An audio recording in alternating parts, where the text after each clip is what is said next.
De quelle team êtes-vous? La team dessus ou la team dessous pour ce qui concerne l'ouverture de la capsule du vin, vous savez, juste avant d'enlever le bouchon.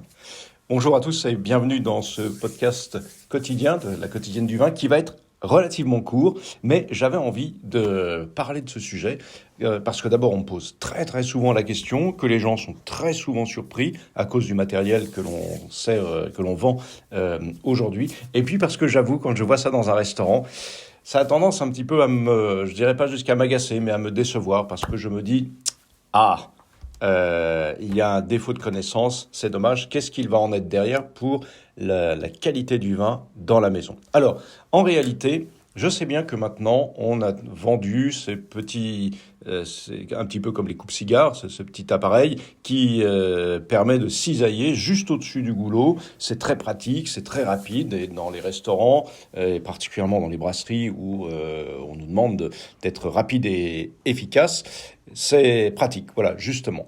Par contre, pour le vin, ça n'est pas la meilleure des choses. En effet, si vous enlevez la capsule à ce niveau-là, eh bien, en servant le vin va entrer en contact avec le métal, ce qui risque de lui faire charrier.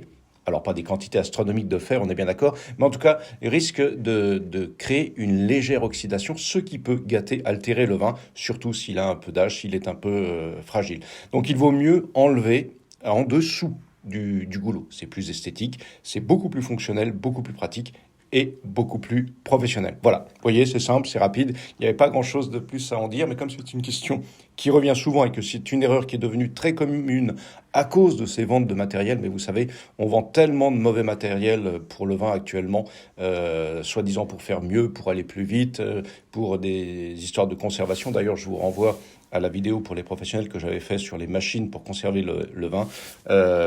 Bien souvent, c'est fait par des industriels ou des patrons de chaînes de restauration qui cherchent plus l'efficacité que la qualité du vin. Voilà.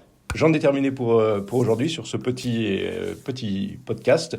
Si vous voulez aller plus loin, eh bien, vous pouvez télécharger le petit livret du dégustateur, hein, gratuitement, comme toujours. Et puis, sinon, eh bien, n'hésitez pas à vous abonner à la newsletter, à la chaîne YouTube, à Spotify, à Instagram, et tout ça. J'espère vous avoir mis le vin à la bouche, en tout cas pas trop d'oxyde dans la bouche, et je vous dis à demain pour la prochaine quotidienne.